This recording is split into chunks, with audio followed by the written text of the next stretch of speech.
it going, everybody? Welcome to Perfect Reload Weekly, where we take a look back at the week in video game news. My name is Steve. I am joined, as always, by the demonically possessed open box television I bought from Best Buy, Christian Slater. Christian, how you doing this week? I hope you're enjoying the upgraded moon base. I installed a speed hole on the wall behind you. Also, this'll be where you die.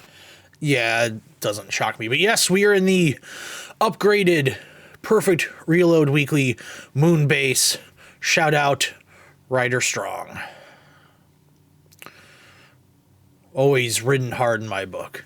But yeah, so a little bit of a change of scenery as we're making some changes around the studio, although some stuff is delayed in the mail, so it's not happening this week, but soon, very soon. Upgrades all over the place, upgrades everywhere. So yeah, I hope everybody was having a good week. I didn't get a chance to play as much as I wanted to this week when it came to games. And I brought it up, I think, last week. I'm doing a lot of changes around the house, so a lot of my time has been spent assembling furniture and moving things around and driving all over the place and errands, lots of errands. I'm done with furniture for a while. I don't want to see another Allen key for years. I was up until 2 a.m. this morning putting together a table. Don't want to do it. But did get a chance to play kind of the big new release of the week, the one that everybody is talking about. It's taking the video game landscape by storm. Redfall, the new Microsoft exclusive that came out this past week from Arkane. Arkane, the makers of Dishonored and Prey and Deathloop and all that. And Redfall, it's all everybody's talking about. And the reason why they're talking about it is because the game is not good. It's just not great. For me personally, and I don't want to just be negative and all that, but it's going to be really hard to discuss this game without being very negative, because the game just really isn't very good. I've had my ups and downs with this game. When it first got announced and for all the initial trailers they showed, I was like, man, that game just looks like another Arkane game. I don't like Arkane games. I don't want to play it, even if it's on Game Pass. I have zero interest. And then they had the preview cycle started hitting a little while ago, and people were like, oh, it's not that bad. It's really not that bad. You can totally play it single player, even though everything we had seen up until that point was showing the game as this big multiplayer co-op experience. They're saying, you could play it single player, it's totally viable, but you needed always online connection and all this stuff. And I was like, you know what? Some of the new footage actually doesn't look half bad. I guess maybe I'd be willing to give it a shot. And so I downloaded it. I was initially going to play it on Xbox. I got out of work. I had pre-installed it, it said I could pre-install it a few days prior. So all that was all taken care of. And I go to start up the game. And of course, you're agreeing to the EULAs and, all the terms of agreements and all this stuff. And then it wants me to log into a Bethesda account. I was like, well, I don't think I have a Bethesda account. I don't really play a lot of Bethesda games, but maybe somewhere along the line I did that. And I kind of have, one email address that I use to sign up for all this, dumb kind of stuff like that. And it doesn't work. So as a password doesn't work. I tried going through the reset password thing, and it just nothing wants to do anything. It won't let me into the game. I can't play this game without creating a Bethesda account. Bethesda won't let me create an account. It won't let me recover the password to a lost account, all this stuff. And you know what? After about 10 to 15 minutes of that, I just said, I don't feel like doing this right now. And I turned the game off. But I was determined, persistent. I was going to get into this game. So the next day I decided to download it on PC instead, as it is on Game Pass, and created a new Bethesda account from scratch, just did all that, and I got into the game.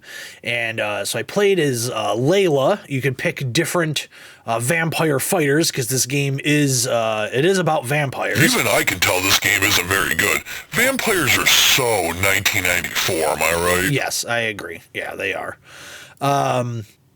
So it's got some really bizarre design choices. It feels very Xbox 360, it, even though games like this weren't really a thing back then, I mean, I guess like Borderlands, you know, that was a 360 era game.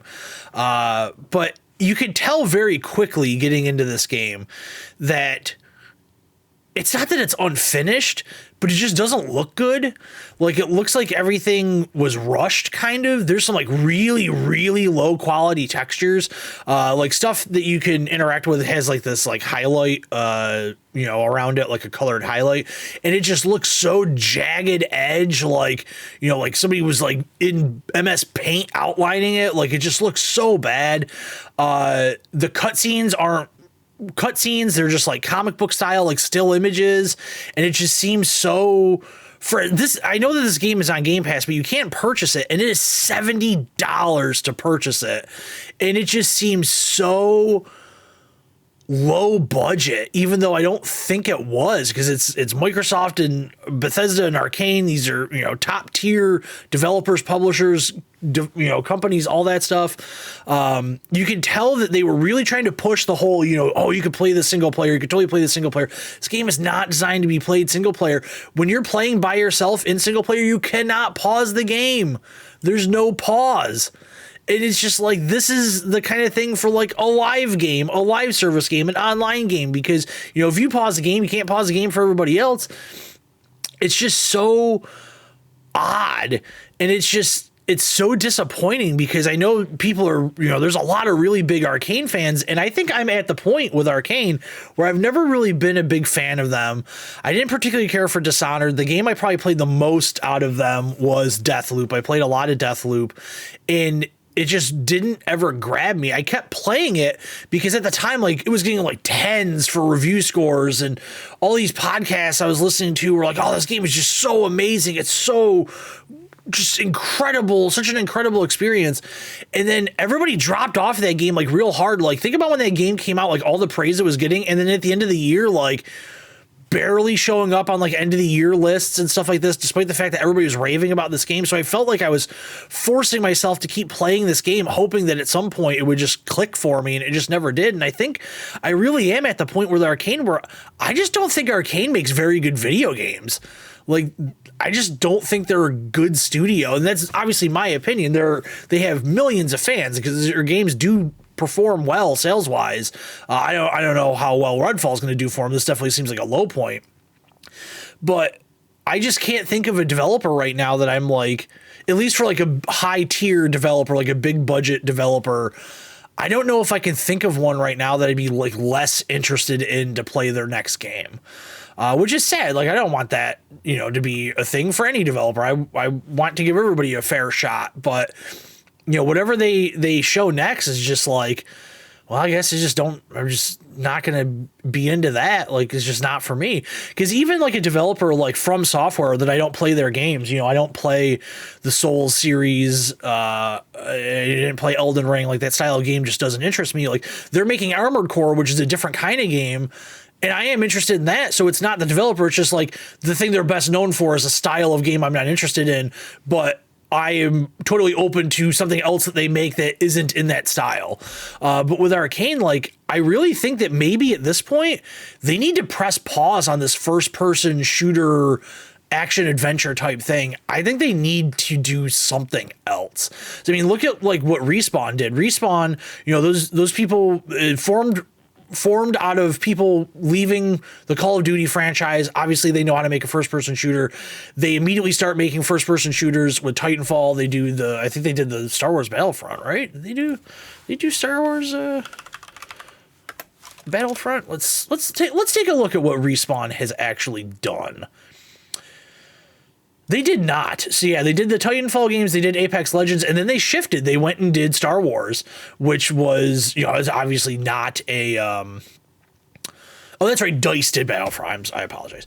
So they pivoted and did a third-person action-adventure game. Maybe Arkane needs to do something like that. Maybe they need to just get out of this, we only make one style of game, and that's the style of game we make. And obviously there's like subtle differences, you know, along the way. You know, Deathloop had its very unique kind of take on things with, you know, the whole time loop mechanic and trying to do things in order to create like a domino effect until you get like the perfect run.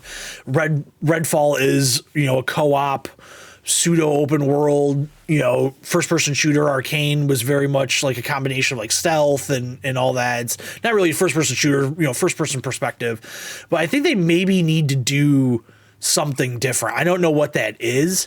Maybe with Redfall and it's getting torn apart, really. Maybe this will prompt them to take a step back and say, hey guys, I think we need a different direction here. Maybe even Microsoft tells them, hey guys, maybe try something else next time.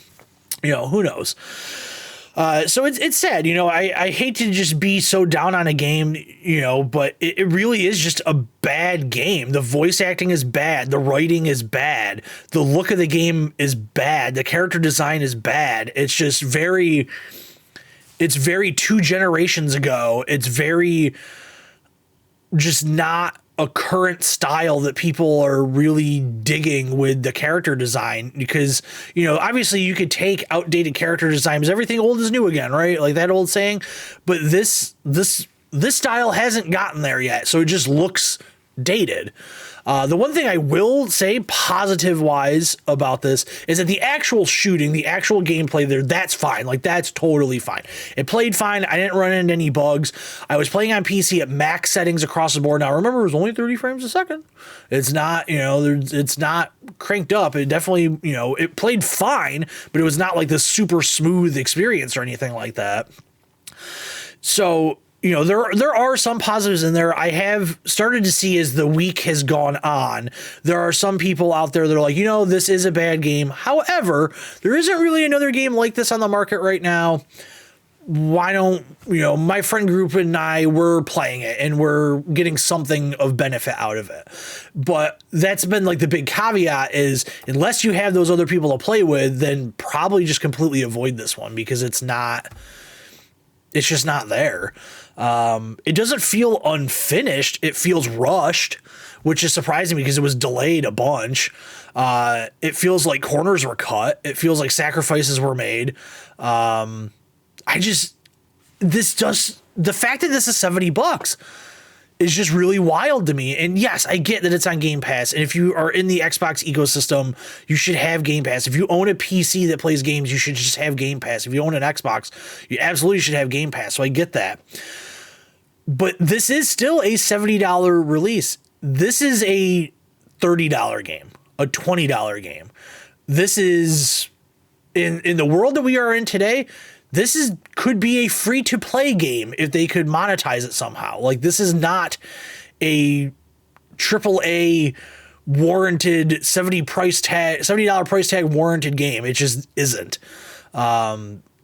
And so, yeah, it's disappointing, you know. I'm sure there are some people that were really, really looking forward to this game, and I'm sure they're definitely bummed out. For me, I was cautiously interested. You know, maybe there would be something in there for me, but yeah, it's just not that. And this is one of those things, because at the end of the year, you know, I do like my most disappointed award for my end of the year thing. Last year I gave it to Saints Row. That is a disappointment. That game on paper should have been great. Like they have made games that work in that franchise before. It wasn't that hard to just copy and paste with a fresh coat of paint, new characters, new story, all that stuff, make some, you know, new gameplay additions, boom, done. Because there's no other like GTA style game on the market right now that's current. You know, GTA 6 is still a ways off. And that was a disappointment. This isn't a disappointment. Redfall is not a disappointment, because if you were really, really hyping yourself up on Redfall based on what they showed, I don't know what to tell you. I mean, I guess, yeah, you might be disappointed, but you also probably should have seen it coming. Like, all the signs were there. So, yeah, to me, this isn't a disappointment. This is just kind of like, oh, you know, more of a, that kind of sucks category, you know. So, yeah, Redfall, that's out of the way. Let's move on. The only other game I really played this week, continuing my Star Wars Jedi Survivor experience. I don't know if there's anything next week that I'm playing that's coming out, because next week is obviously the big week. It's Zelda. I don't have a Switch. I'm also not a Zelda fan, so I won't be playing Zelda, so maybe we'll still be talking about Star Wars next week. But Jedi Survivor. I'm about halfway through the game. I looked up a guide to kind of see where I was in the story to kind of gauge my progress. And the reason why I did that is because still multiple hours in this game, halfway through the game, don't really know what the story is. They haven't really introduced like a big overarching bad guy. I mean, I guess there's the guy from towards the beginning of the game. Maybe he's the final boss. Nobody's really acting like he is. They just seem to be curious about him. Yeah, there is like no story in this game so far. A coworker of mine is playing through the game as well. I'm probably a little bit further ahead than he is, but we were both talking about like, where's the plot of this game? Like, what exactly are we doing? And it's just kind of bizarre. In the first game, it was pretty well set up, like who, what the plot is, who the bad guys are, like all that stuff. Like that was pretty well established. In this game, definitely not so much. But I'm really enjoying it. I have started to run into some issues though. I ran into some issues with traversal. So there's a planet you get to that has like a sort of mini puzzle. And by puzzle, I mean, it's just like, here's a platforming section you need to do A to B to C to D to kind of get where you need to go. And I was banging my head against the wall for like a half hour, 45 minutes, could not figure out how to get this. Character would just not grab onto the ledge to pull himself up. I mean, just making the same jump for 45 minutes in a row was just like killing me. It's so frustrating. And then there's sections of the game, a lot of sections where you climb up like a grate and then you get to the top and there's a ceiling and then you can put your hands up, grab onto the ceiling and then start walking, or not walking, but hand walking, monkey barring like your way across the grate. And there have been multiple instances now where I am pushing the stick right and I can look down at my hand and I am pushing the stick right and the character starts moving left. And I was like, that's really weird. I don't know if it's like a camera perspective thing, like the camera hasn't quite caught up to where the character is in the game, and maybe it's like like some input delay or lag or something. I don't know, but that's happened a bunch of times. Like nothing like game breaking or anything like that. Like if I take my hand off the controller, he stops moving, and then I move in the direction again, he starts moving in the correct direction. So that's like an easy enough thing. The other thing, and this might be up there for my worst game mechanics of all time list at this point, and that is the flying system in this game. Now, I don't want to spoil anything, but I don't really think it's a spoiler. But there are points in the game where you come across these creatures, and they're always perched on a ledge, and it's the same creature every time. And you know that when you get to that creature, okay, there is a flying section. The creature has an animation where it's like perched on the ledge and then hovers in the air. You stand underneath it, jump up, grab onto its legs, and it's like a hang glider. And you glide, right? And you can pretty much always see where you're supposed to go. That flying mechanic, number one, the controls are not explained. There's no tutorial about how the flying works. All you see when you pause the game and go into the controls is, do you want to invert XY axis? That's it. There's nothing else. I didn't even realize until like a dozen hours in this game that if you press the trigger, it flaps its wings and goes faster, but only goes faster in a downward direction. And so far in this game, you are never traveling down. You're always trying to get to a higher place with this thing. If you move the left stick up and down, like it can kind of burst up. It'll fly up, but then it just starts going down again, and you can't make it go up again. Like, there's no mechanic to make the bird flap its wings and stay in a steady line. You're always gliding downwards, and you can go up once and then down. There have been so many times where I just cannot get this thing to get from point A to point B. And maybe it's just me. I don't know. I haven't been watching anybody else play this game. I don't know if anybody else is struggling with this. When I talked to my coworker about it, he hadn't gotten to the site. You don't meet these creatures for a little while in the game. The last time I talked to him about it, he hadn't gotten there yet.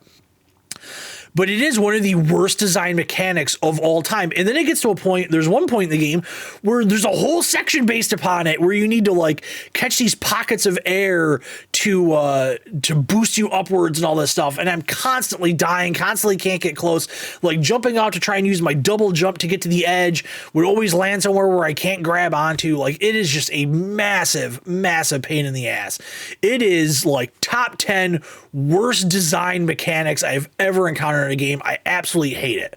But other than that, the game, I mean, it's still fantastic. It's still playing great. The worlds, the different planets, I've been to a handful of them now, are nicely differentiated between each other. Combat is super smooth. I've unlocked all 5 stances now for your lightsaber. You can equip 2 at a time and switch between them on the fly. So I have all 5 of those. So I've gotten a little bit of experience with each one, and then I've found my favorites that I'm sticking with. I still think that two-handed lightsaber grip is probably my favorite. I like that one quite a bit. It's been very handy for boss fights. The exploration is still there. I'm still trying to explore as much as I can. I think I'm at the point now where maybe I've started to miss some stuff. It was, I got so frustrated with this flying section that I think I just kind of wanted it to be over with. So I might have to go back to that planet at some point to screw around with, because I've been trying to find, all the pants, all the shirts, all the jackets, all the beards, all the hairstyles, like all that stuff, like trying to really get out there and explore.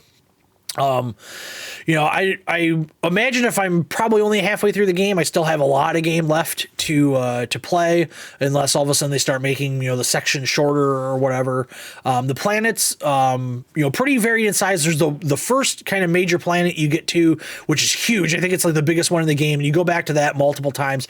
That's kind of like your hub world in a way. It's, like where your in-game, like home is, like there's shops to, buy things at and all that stuff. So that's one that you kind of come back to. That planet is massive. There's a lot to do on that planet.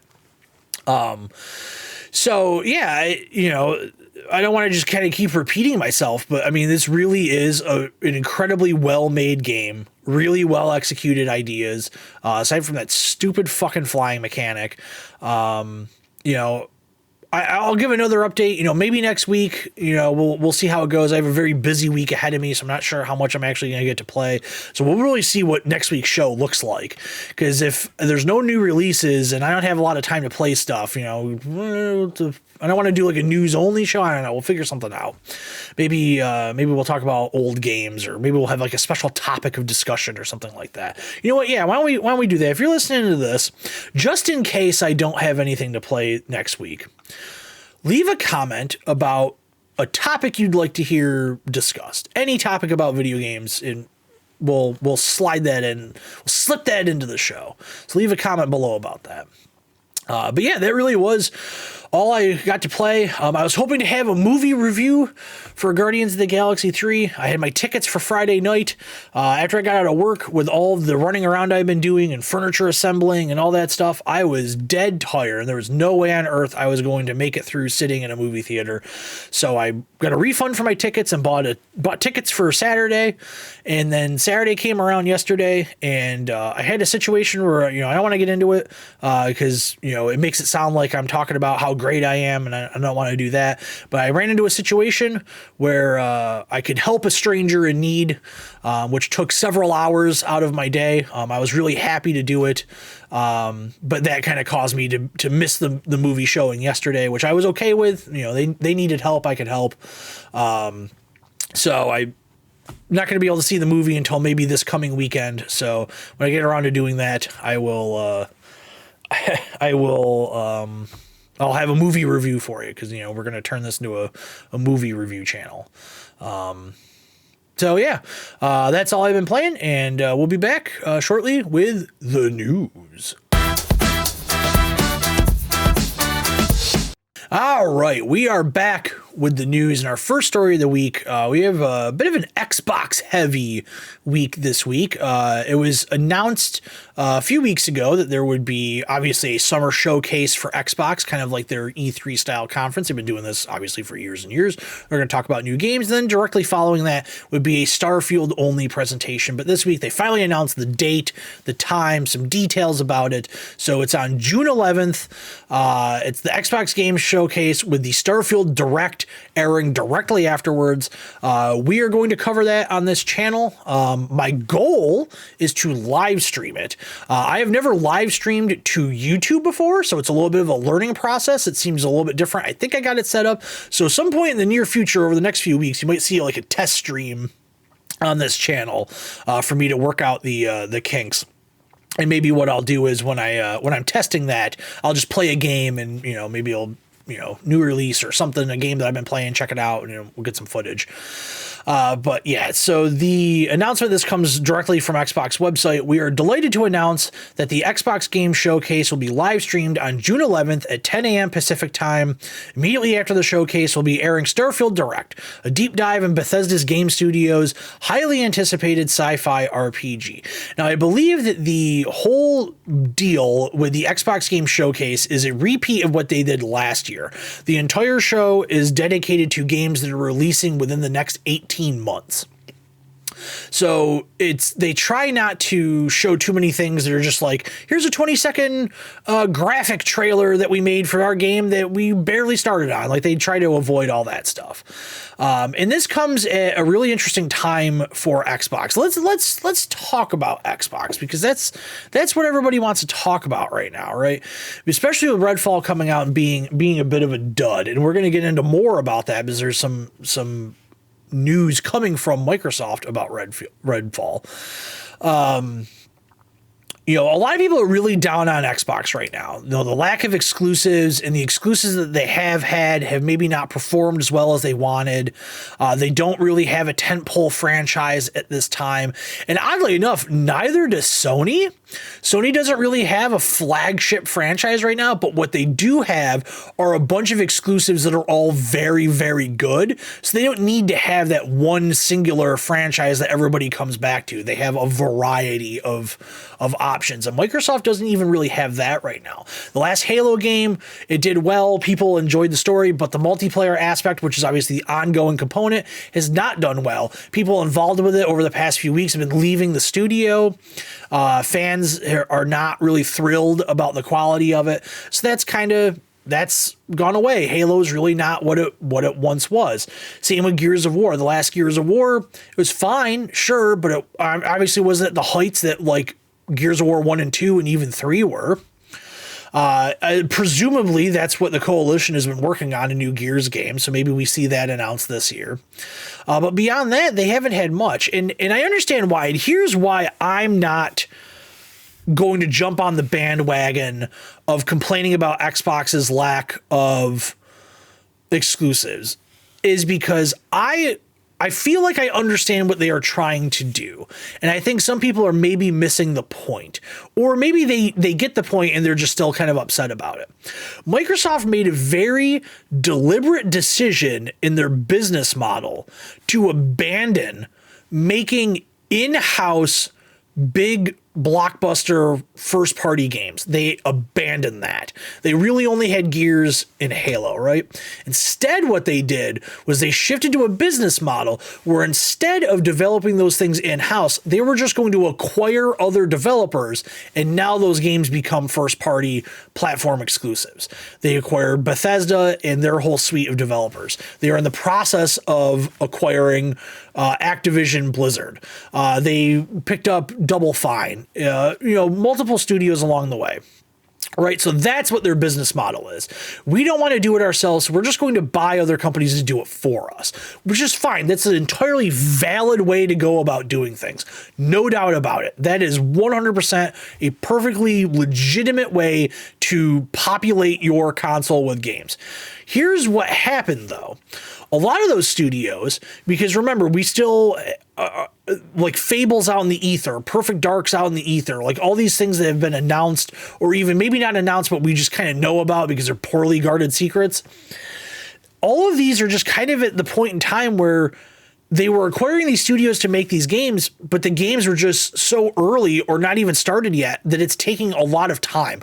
Probably too much time to get these games out in the market. And then obviously COVID happens, right? That puts delays across the board, not just for Microsoft, but for everybody developing video games.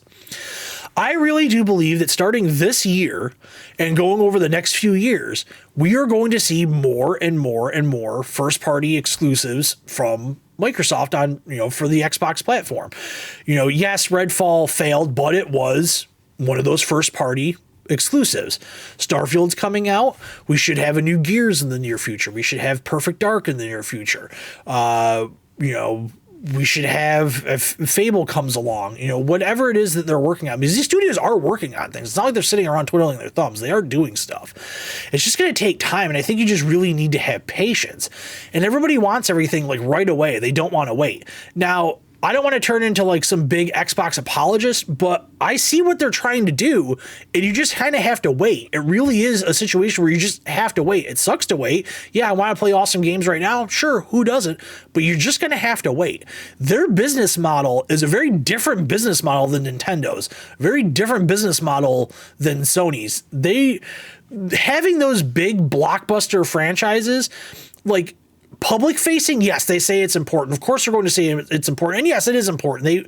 Anybody that's having, any console manufacturer should have first party platform exclusives. Yes, but it's not the most important thing to them. Where it is the most important thing to Nintendo and Sony, Microsoft, again, they want to sell you Game Pass. They want to get that cloud experience. They want to get that mobile experience. Like that's their top priority, and that's just not the top priority of every other video game company in history, right? Like this is brand new stuff. There was nobody else really focusing on that before.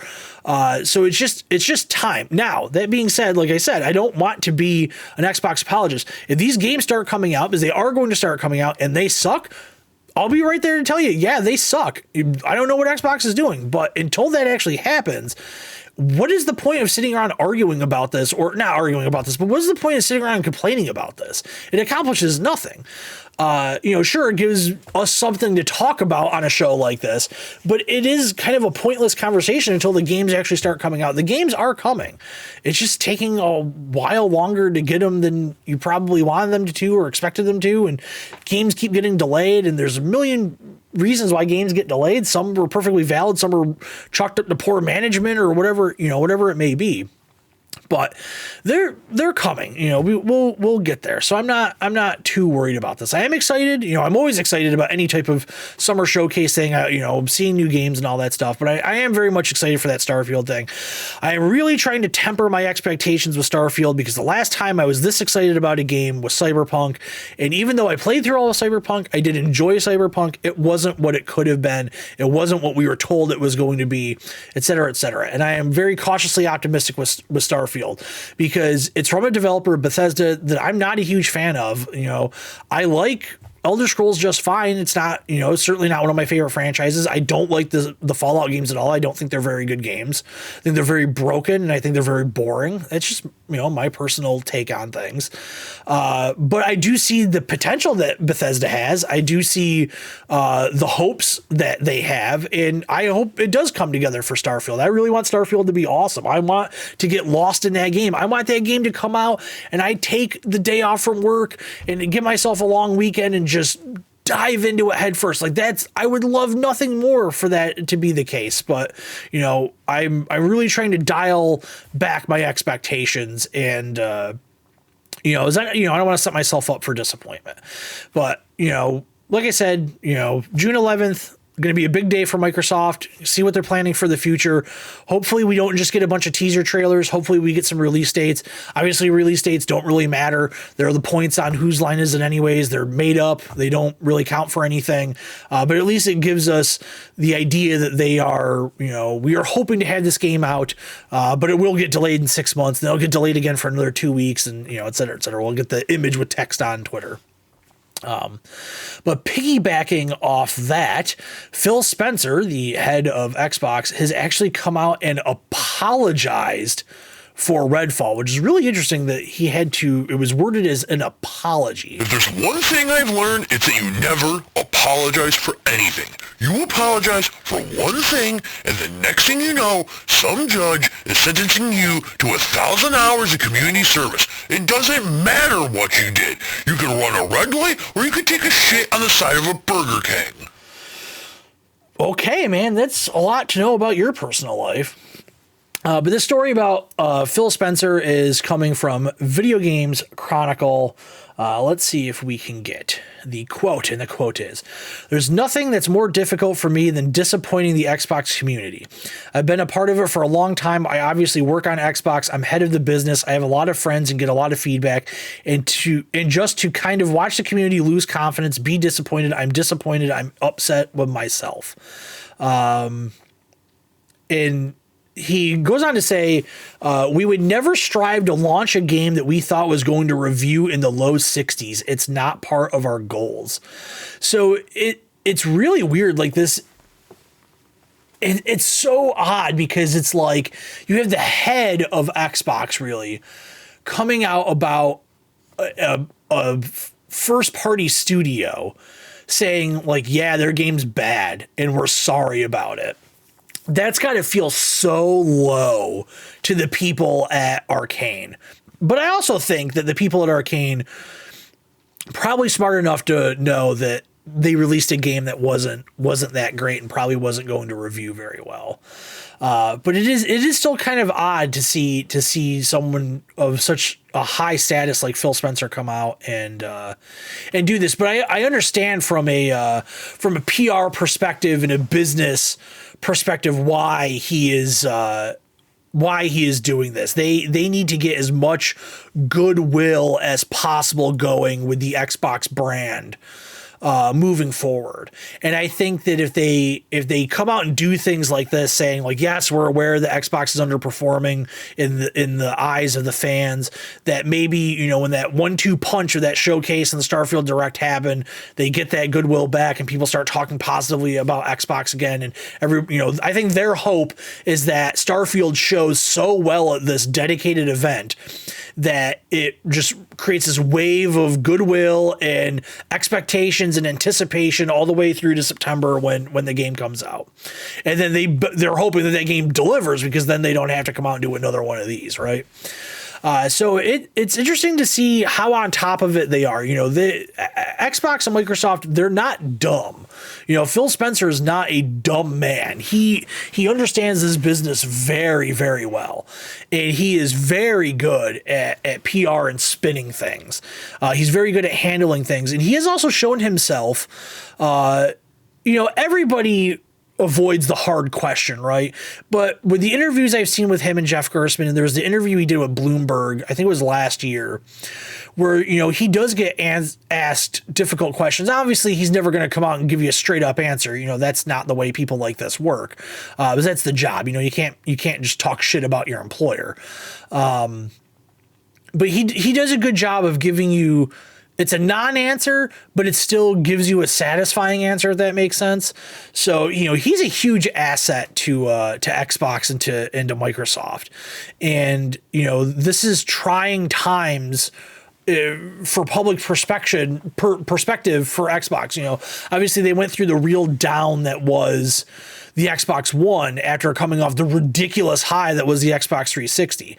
And the Series X is a great system. I have no problems with it whatsoever. I will say that it does seem, as we have gotten a few years into this generation, if you go off stuff like Digital Foundry, that, yeah, games probably run better on PS5 on the whole, right? But, you know, Microsoft they don't necessarily need that because they have all those other things. I don't want to just rehash my last argument, but, you know, they got Game Pass, they got cloud service, all that stuff. And they also have the money behind it. They have the money that Nintendo doesn't have. They have the money that Sony doesn't have. They're one of the largest corporations in the world. That's why they can go out and do these big acquisitions. So I think it's cool that he's coming out and say this, even though it is a little bit weird and maybe a little bit awkward. But, you know, it's nice to know that at least from a public facing perspective, you know, they're doing the whole we care thing. And, you know, so it's nice to see. All right, let's get away from Xbox. A couple of PlayStation stories here. So May 12th, this is coming out on May 8th. So this Friday, same day as Zelda. This is Sony is counter programming Zelda. This is how they're going to get those dirty little Switch hands away from Zelda and onto PlayStation products. They're finally going to release the PlayStation VR 2 headset into stores. Previously, you could only order it through them. So GameStop has listings, Best Buy has listings. You are going to be able to buy the bundle that comes with the Horizon game, or you can just get the regular, here's the headset and the controllers and all that. So that's cool. It's more widely available, although I will say it wasn't like this was hard to find. It seemed like it might have been, because they were saying, we're going to take these pre-orders and then you can only buy it through our website. So it kind of made everybody think that it was going to be hard to find, but once it came out, it undersold by quite a bit, and you could just go onto their website and order one. It's not like you needed to wait. There wasn't back ordered or anything like that.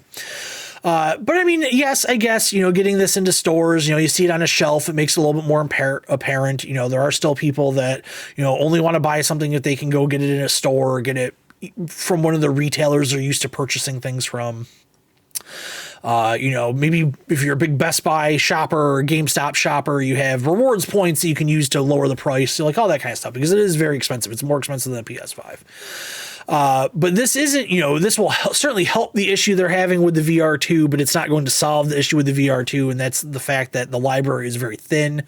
It has a lot of older VR games being moved over.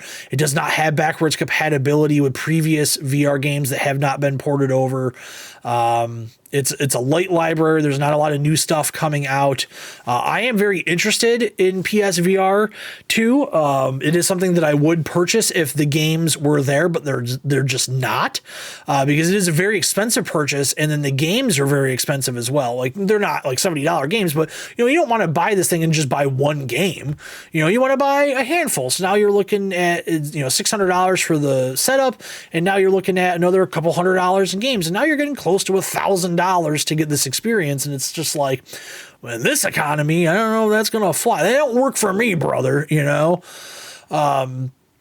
So if this thing ever, I hate to say this, if this thing ever starts to really fail and price drops, I'll probably be first in line to pick it up and play the games that they did put out, because I do like VR. I actually really, really like VR. I had a PC VR headset for a while, and I really enjoyed that experience. It was a lot of fun. I would like to be able to take that into the living room, though, and with not having a PC in my living room, that's difficult to do. So I am very much like positive, living room VR. Like, I think VR is really cool. I don't think it's a gimmick. I think it can provide you with some really substantial experiences. But you need to have software to go along with the hardware. You could release the greatest VR headset of all time, but if there's nothing to play on it, then what are you going to do with it? But maybe this spurs better sales, and we see the PSVR 2 flourish in a year's time. I don't know. I would be curious. Whatever Sony does for a summer presentation, I assume they're going to do something. Hopefully they say, like, here's 20 VR games that are in development over the next year and a half. They're coming out. I'd love to see that happen. I'd love to see them try and get Half-Life Alyx onto this thing. Strike some type of deal with Valve to do that. Open up some of the very good PS4 VR games, like the Astrobot game. Try get those. Like, that's a first party game. Like, why is that not on there? Why is that incompatible? So that's a little strange, but I like VR. I'm pro VR. I want to see more of it. But we got to have the software to back it up. All right, continuing with the Sony trend, the Gran Turismo movie trailer was released. This was definitely not what I expected. I knew what the story was. It's not just about racing. It is based on a true story of a young man who competed in a program where they took some of the best Gran Turismo video game players in the world. It was a competition. He got through it, and then they gave him a real car to drive. And he's still an active race car driver to this day. So that's what this movie is about. It's about this program, this boy. Well, he looks like he's I think he was in his 20s, maybe late teens or whatever it was. In progressing from playing the game to racing a real car. It's got David Harbour in it. You would know him from he was Santa Claus in the movie The Santa Claus. It's got Orlando Bloom, who is unrecognizable. Orlando Bloom looks like he got hit by a truck that was entirely composed of like alternate dimension Orlando Bloom.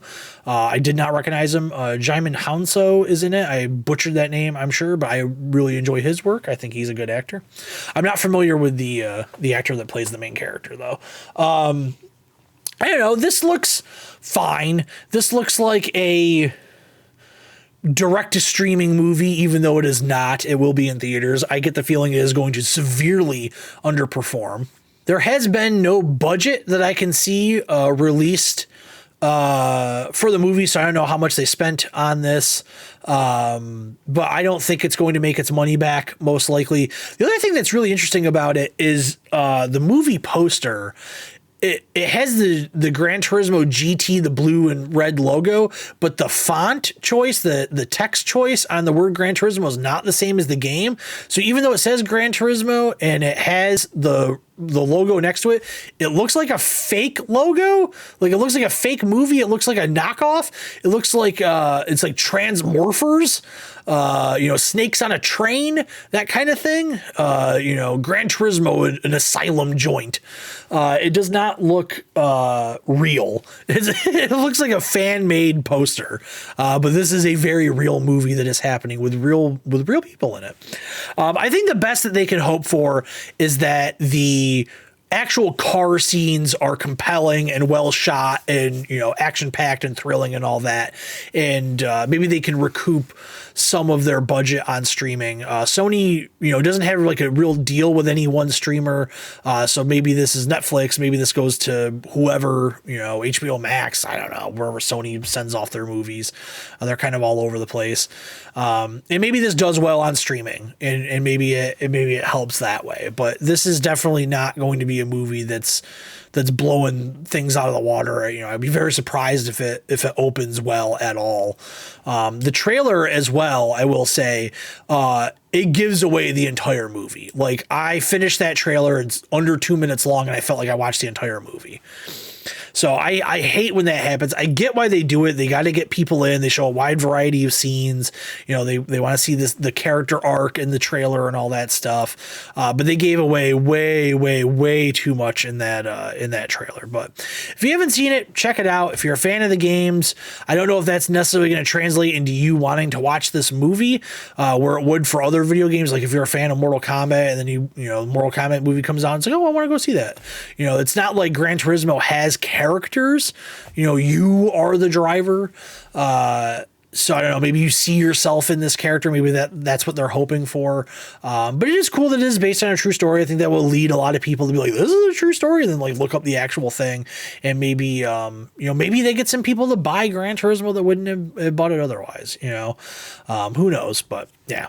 I don't think I'm going to make my way to the theater to see it, but I'll stream it when it comes to streaming or rental or something like that. I will watch it. We'll give our thoughts on Gran Turismo. All right, final piece of news for this week. The Mortal Kombat 12 teaser trailer has been put out. And by teaser trailer, I mean 3 seconds of a grain of sand before it explodes into what looks like a planet. Mostly, it was part of like a 2-minute long video where the development team thanks everybody because it's 30 years of Mortal Kombat. Mortal Kombat 12, we know it's happening. It's apparently coming out this year. We don't have a date yet, but I assume we'll have a date over the next few months. My guess is that the grain of sand is obviously tying into like the last story arc, with the character, that could control time. And then you see the planet explode. I really do think, I don't think I'm reading too far into this. Ed Boon has come out and said that he wants us to kind of, those last few games, 9, 10, and 11 were a trilogy. That story is kind of done and we'll move on to a new story. I'd like to see a lot of new characters with this. Obviously have your old favorites. We have seen what happened before when they went too hard on new characters. Fans were a little upset, but I think you need a mix. Let's say you're going to have a roster of 20. I want 10 new characters, 10 classic characters, and they always DLC the shit out of these games. They can release a ton of them along the way and be just fine. I'm excited. This year is definitely going to be a big year for fighting games. Street Fighter, Tekken, and Mortal Kombat all coming out in the same year. I mean, that's like the holy trinity of fighting games, right? Like, let's all go to church. Mortal Kombat has kind of always been my favorite out of the three. I've probably played more Street Fighter in my life just because I've, kind of encountered more Street Fighter cabinets in my lifetime than Mortal Kombat cabinets. But as excited as I am for Street Fighter 6, and I will say I am more excited for Street Fighter 6 than I am for a new Mortal Kombat, simply because to me, Street Fighter hasn't been good in a little while. I haven't really enjoyed one since 4, whereas I have enjoyed the last few Mortal Kombats thoroughly. So yeah, I'm more excited for Street Fighter than I am for Mortal Kombat, but that's not to say that I'm not excited for Mortal Kombat. That'll be a day one purchase. Those games are always great. So yeah, that's going to wrap things up here. Christian, I know you weren't very talkative today, but did you have anything you wanted to add? We gotta get this show on the road, man. You promised me that you would take me out to get ice cream, and then I can get a new toy tonight. That's true. I gotta stop making those promises. I promise him anything to get him to stop talking to me. But yeah, that's going to wrap things up. Like I said, next week might be a little bit of a weird show. I have to film on a different day. I have work being done on the house, moving things all over the place, just tearing everything down just to build it back up. So yeah, like I said, next week might be a little bit odd, but we'll make it work. But thanks for hanging out, and we'll see you again real soon. Take care.